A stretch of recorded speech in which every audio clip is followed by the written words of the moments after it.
I did not have any problem with my feet in terms of blisters. I know everyone else in the group, I believe, did have blisters at some point, especially Steven, AJ, and Joe had all, I bring KT tape and I bring Luco tape all the time, and I tape my feet up as a standard pretty much every day. I do that, first thing in the morning. So I've already kind of touched on if I was to do it again, I would change the mileage. I probably did. I would probably go a little further the first day, probably stop off in Jonathan Dickinson, and that would stretch me out to the 5 days. Other than that, I don't think there's really much I would change. I think some of the other campsites I stayed at, especially day 2 and day 3, I would stay at those campsites definitely again, and there's not much I would change there. So then there's my equipment. And the first thing is my camera, which I'm recording this episode on again. And I had some issues with it, probably because it was new to me. I use that bracket to keep it on my strap, which I absolutely love. I think it's a great way to keep your camera readily accessible so that it's easy to take out, take a picture, and put it back on the holster and keep it safe and your hands free while hiking, which I really like. I've gotten used to the trekking poles now, but I really like having my hands not busy holding a camera. Unfortunately, this camera is a little heavier than the one I've used in the past, and it didn't lead itself to taking, using like my hiking or trekking poles as a stick so I could record myself. And I think a lot of times that shows in the video. The video quality is actually good because the camera's a little better quality, but the cameraman, me, is not that good. And I realize I have a lot of room to grow as a photographer or videographer or whatever, taking pictures on the trail. A lot of them came out blurry or unusable because I don't think I'm holding still long enough, or I'm relying on the fact that the camera is good, but it's really not. It can't make up for a bad photographer, no matter how good the camera is. I keep saying I'm going to work on doing more things when I hike, but it's hard. I was with a group and I couldn't stop and start whenever I wanted and do multiple takes in areas. I felt like I was holding them back. I didn't even tell them that I was recording and doing a video the first day. I was waiting for a good opportunity to discuss it with them, to let them know that I do these videos and to make sure they were okay with being recorded in them. So in the beginning, the first day, I really didn't record any of them except from a distance or behind, so you wouldn't know who they were. After I had an opportunity to discuss with them and they were okay with being recorded, that changed the rest of the hike. And you can obviously see, I think, the change in the pictures that I used and the videos that I used at some portions of my episodes. But getting back to the bracket that I used, the bracket at times was troublesome to put on because it was on the chest strap and it would have to line up just right. And occasionally it would twist, or I had trouble getting it back in or getting it off the bracket, where if it wasn't lined up correctly, it would kind of stick a little bit.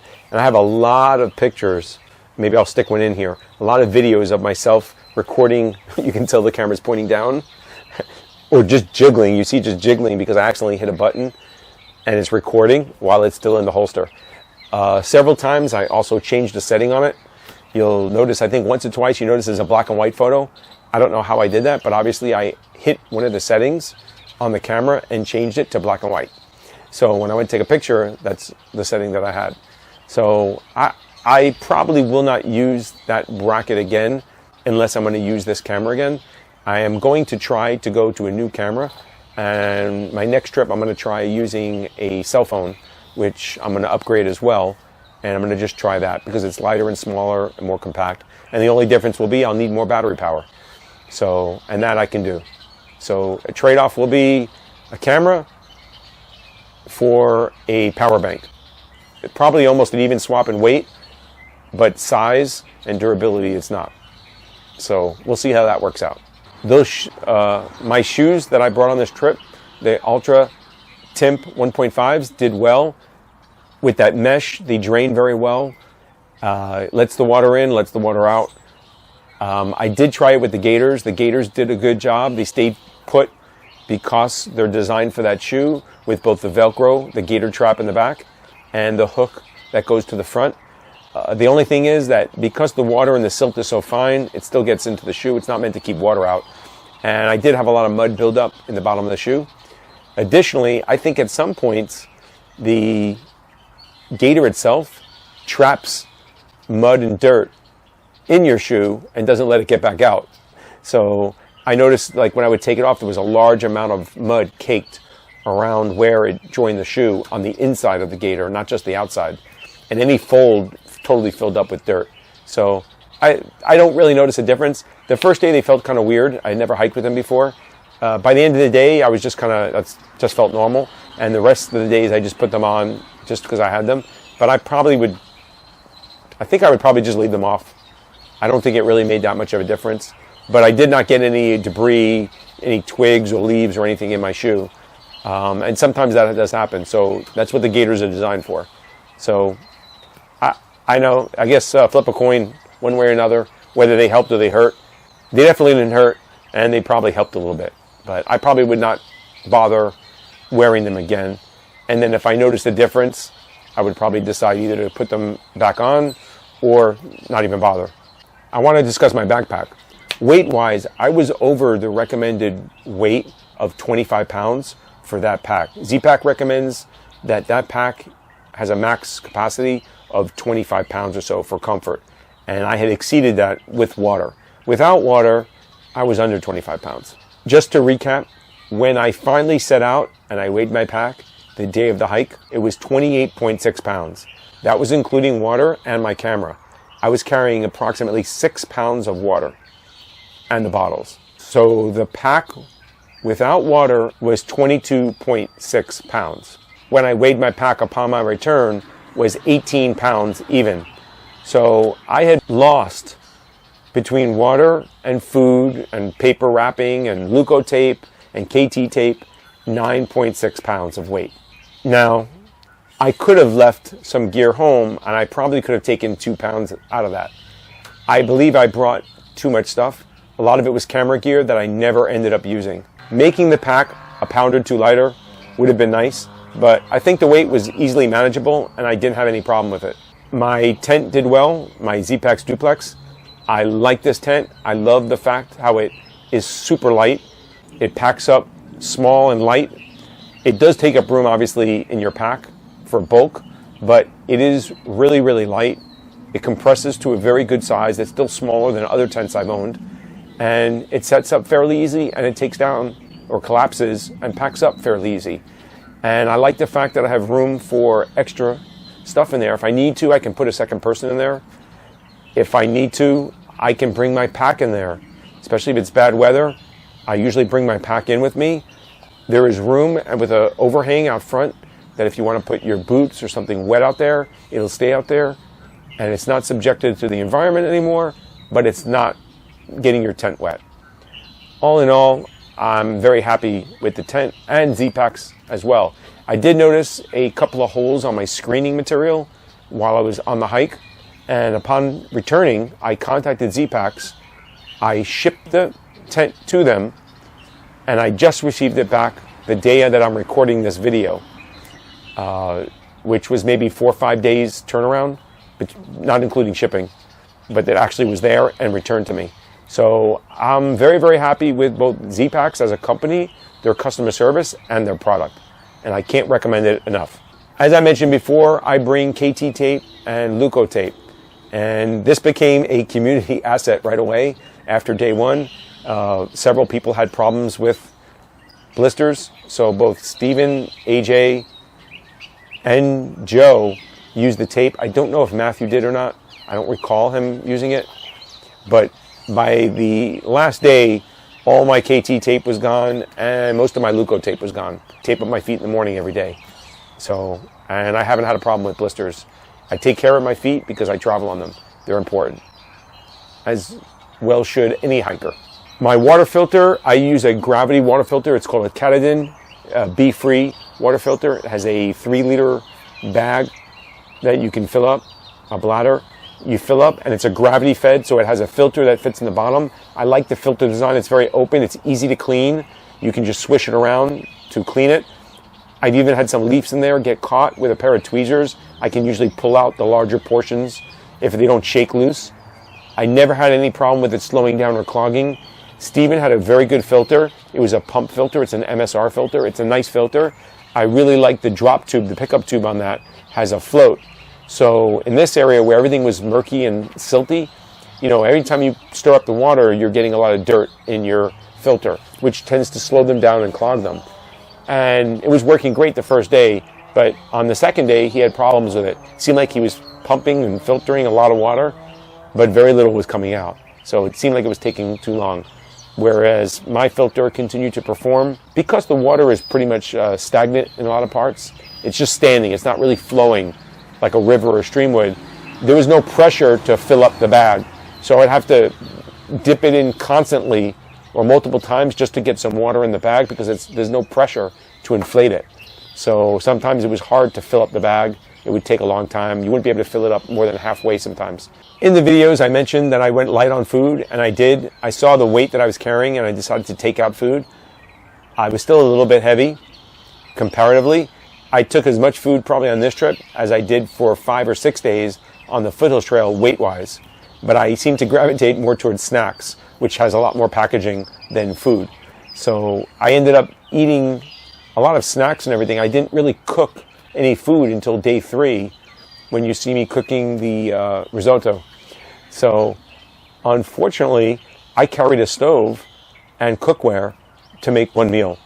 So not a great return on the investment of carrying fuel and stove to cook just one meal, but it did work out. And I think that if we hadn't stopped off on day 4 at the convenience store, and on day 2, remember Matthew and one of their coworkers brought out some food, the chicken, fried chicken and beer.